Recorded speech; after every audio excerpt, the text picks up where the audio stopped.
You wake up one morning in the year 1348. Your throat feels dry, your head pounds with a dull ache. You think nothing of it at first. Maybe you worked too hard yesterday. Maybe you didn't sleep well. But then you notice something that makes your blood run cold, a small swelling under your arm. By evening, it's the size of an egg, black and purple, oozing. Within 3 days, you'll be dead. And so will half your neighbors, half your town, perhaps half of everyone you've ever known. This wasn't a nightmare. This was reality for millions of people across Europe, Asia, and Africa during one of the most catastrophic events in human history. The Black Death. A pandemic so devastating, so absolutely terrifying, that it reshaped civilization itself. Today, we're diving deep into the horrifying truth about the plague that nearly ended Europe. And I promise you, the reality is far more disturbing than any horror film could ever portray. The year is 1346. Along the Silk Road in the bustling trade cities of Central Asia, something sinister is stirring. Merchants and travelers begin falling ill with a mysterious disease. The symptoms are unlike anything physicians have seen before: fever, chills, vomiting, and those grotesque swellings called buboes that gave the bubonic plague its name. These buboes appeared primarily in the groin, armpits, and neck, where lymph nodes struggled desperately to fight off an infection they had no chance of defeating. But how did this nightmare begin? The Black Death didn't just appear out of nowhere. Scientists today believe the plague bacterium, Yersinia pestis, had been lurking in rodent populations across Central Asia for centuries. Living in the burrows of marmots and other wild rodents, the disease existed in what we call an enzootic state, circulating among animal populations without causing widespread human infection. But then something changed. Climate fluctuations, ecological disruption, or simple bad luck brought infected fleas from these wild rodents into contact with the black rats that lived alongside humans. And those rats were about to become the harbingers of death. The fleas that carried Yersinia pestis were efficient killing machines. When a flea fed on an infected rat, the bacteria would multiply so rapidly in the flea's gut that it would form a blockage. The flea would become desperately hungry, biting again and again, regurgitating bacteria-filled blood into each new victim. When the rats began dying in massive numbers, the fleas did what any parasite would do. They found new hosts, and the nearest warm-blooded creatures were humans. Now imagine you're a merchant traveling along the Silk Road. Your caravan carries silk, spices, and precious goods from the east. You have no idea that you're also carrying death itself. The rats in your cargo hold are infested with infected fleas. Every city you stop in, every trading post you visit, becomes a new breeding ground for the plague. This is exactly how the Black Death began its inexorable march westward. The plague reached the Crimean Peninsula by 1346, and here we find one of the most macabre moments in the disease's early spread. The trading post of Kaffa, controlled by Genoese merchants, came under siege by the Mongol army. But the Mongols faced an unexpected enemy. The plague swept through their ranks, killing soldiers by the hundreds. According to historical accounts, the Mongol forces, in an act of biological warfare that seems almost too horrific to believe, catapulted plague-infected corpses over the walls of Kaffa. Whether this actually spread the disease, or whether the plague was already inside the city walls remains debated by historians. But what's certain is this. When Genoese ships fled Kaffa in 1347, they carried the plague to ports across the Mediterranean. These ships, later called death ships, arrived in Constantinople, then Sicily, then Genoa and Venice. At each port, authorities began to notice something terrifying. Sailors were dying even before the ships could dock. Some vessels arrived with entire crews dead, drifting ghost ships carrying only corpses and rats. Port cities tried to turn them away, but it was already too late. The plague had come ashore. By 1348, the Black Death was ravaging Italy. Florence, one of the greatest cities of the Renaissance, was transformed into a mass grave. The Italian writer Giovanni Boccaccio, who lived through the plague in Florence, left us one of the most vivid eyewitness accounts of the horror. He described how the disease struck so quickly that people who were healthy at breakfast were dead by dinner. He wrote of fathers abandoning sick children, of neighbors refusing to help neighbors, of bodies piling up in the streets because there was no one left to bury them. The symptoms Boccaccio described are nightmare fuel. Beyond the infamous buboes, victims suffered violent fever, often reaching temperatures so high they became delirious. Many coughed up blood as the infection spread to their lungs, a progression that marked the even deadlier pneumonic plague. Black patches appeared on the skin, caused by subcutaneous bleeding, giving the disease its popular name. The pain was said to be excruciating. Victims would scream in agony as the buboes swelled and burst. And through it all, they knew with absolute certainty that death was coming. The mortality rate for untreated bubonic plague was between 50 and 60%. For pneumonic plague, it was nearly 100%. From Italy, the plague spread with terrifying speed. It moved north through France, reaching Paris by summer of 1348. It crossed the English Channel, arriving in England through the port of Melcombe Regis in June of that year. It swept through Spain, Germany, and the Low Countries. By 1349, it had reached Ireland, Scotland, and Scandinavia. Even isolated regions thought they might escape couldn't hide forever. The plague found its way to remote villages, monasteries, and islands. Nowhere was truly safe. The death toll was staggering beyond comprehension. Conservative estimates suggest that the Black Death killed between 75 and 200 million people worldwide. In Europe alone, approximately 1/3 to 1/2 of the entire population perished between 1347 and 1353. Let that sink in for a moment. Imagine half of everyone you know simply ceasing to exist within a few years. Entire families were wiped out. Villages were left completely empty, abandoned settlements that would never be inhabited again. Some regions lost up to 70 or 80% of their population. The societal breakdown was immediate and total. The economy collapsed as workers died by the millions. Fields went unplanted and unharvested. Livestock wandered untended. Trade came to a standstill because there weren't enough people to produce goods or transport them. The labor shortage was so severe that it fundamentally altered the feudal system. Surviving peasants suddenly had bargaining power. They could demand higher wages, better treatment, even freedom from serfdom, because lords needed them more than they needed the lords. This economic upheaval would eventually contribute to the end of feudalism and the rise of a wage-based economy. But perhaps most disturbing was what the plague did to the social fabric of medieval society. Communities that had been bound by tradition and Christian charity for centuries began to tear themselves apart. Fear overrode every other human instinct. Parents abandoned children. Spouses fled from dying partners. Priests refused to administer last rites to the infected, fearing contagion. The dead were buried in mass graves, often without ceremony, their bodies stacked like cordwood. In some cities, gravediggers couldn't keep up with the pace of death. Bodies were simply left to rot in the streets.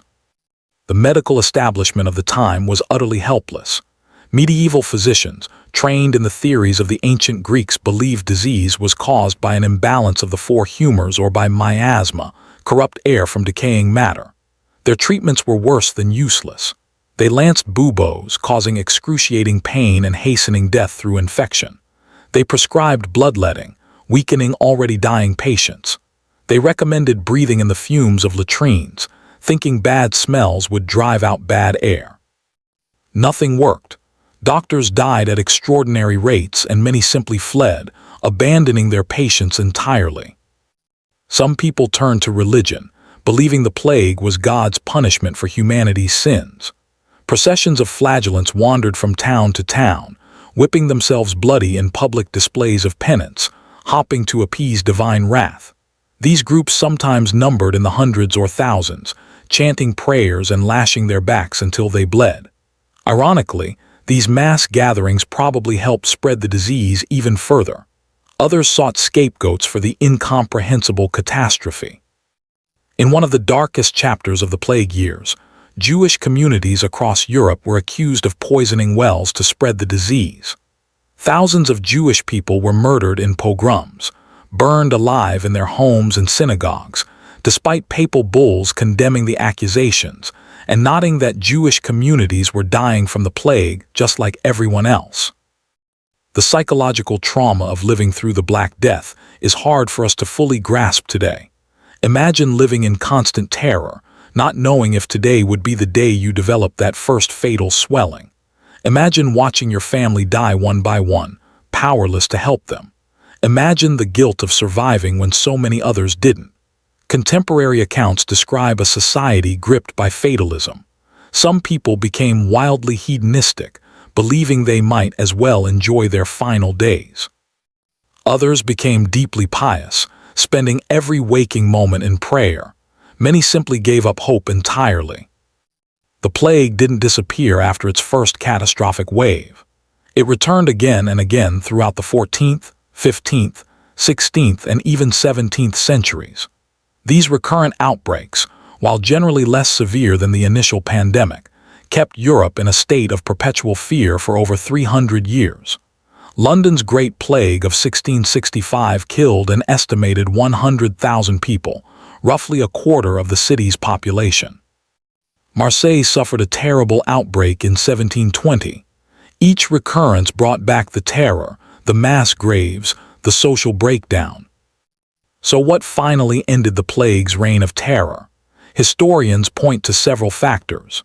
Improvements in public health, including better sanitation and the removal of waste from city streets, reduced rat populations.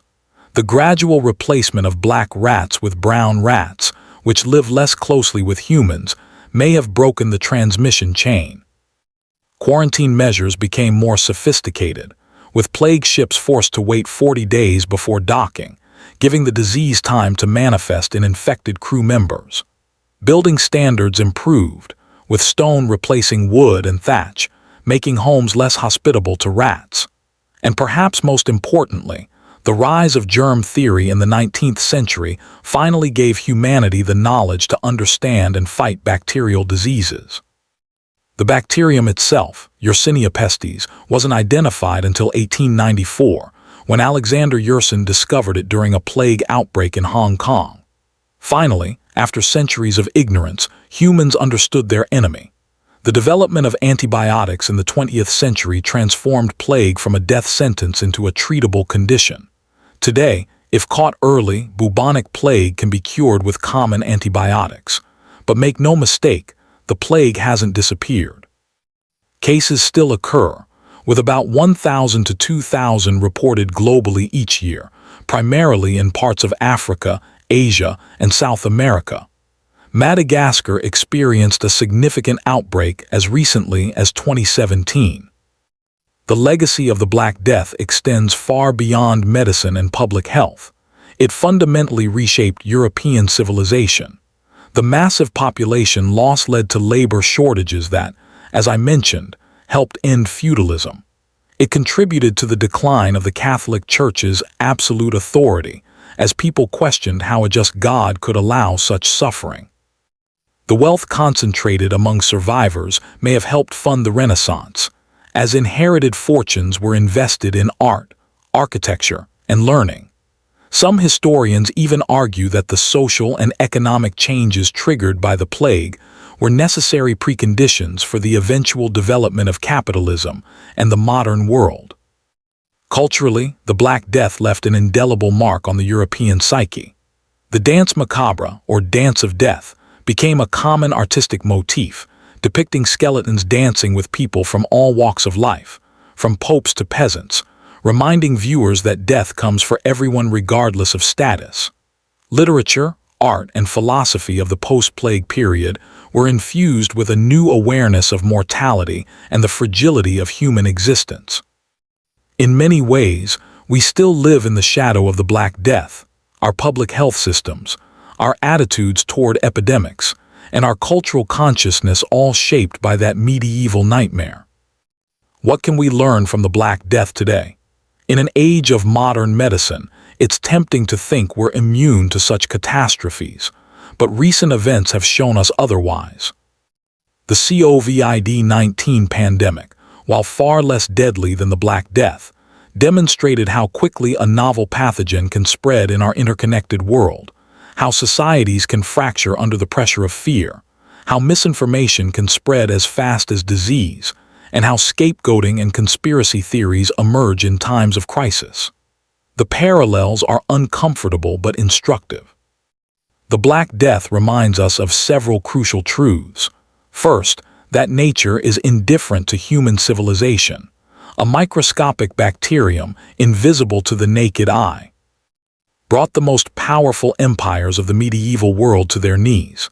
Second, that scientific understanding is our best defense against biological threats.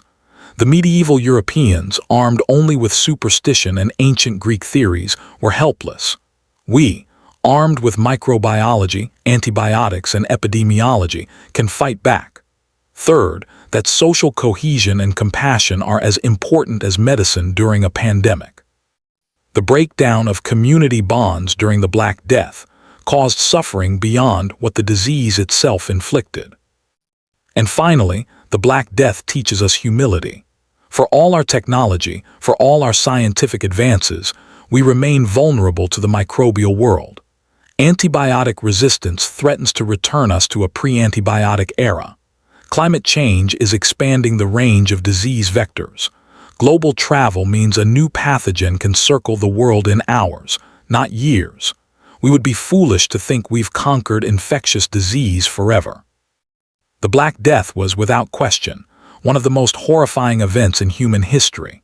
A perfect storm of biology, trade routes, medieval ignorance, and bad luck that killed more people in a few years than most wars kill in decades. But it was also a crucible that forged the modern world. From the ashes of that terrible pandemic rose new social structures, new ways of thinking, new appreciation for science and public health, and ultimately, a more resilient civilization. The next time you wash your hands, take an antibiotic, or benefit from modern sanitation, remember that these simple things would have seemed like miracles to someone living through the Black Death.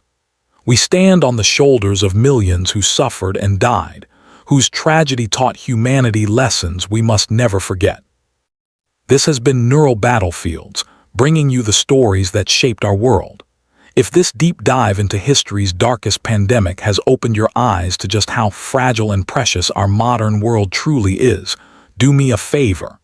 Hit that subscribe button so you don't miss our next journey into the battles that forged civilization. Drop a like if this video taught you something new.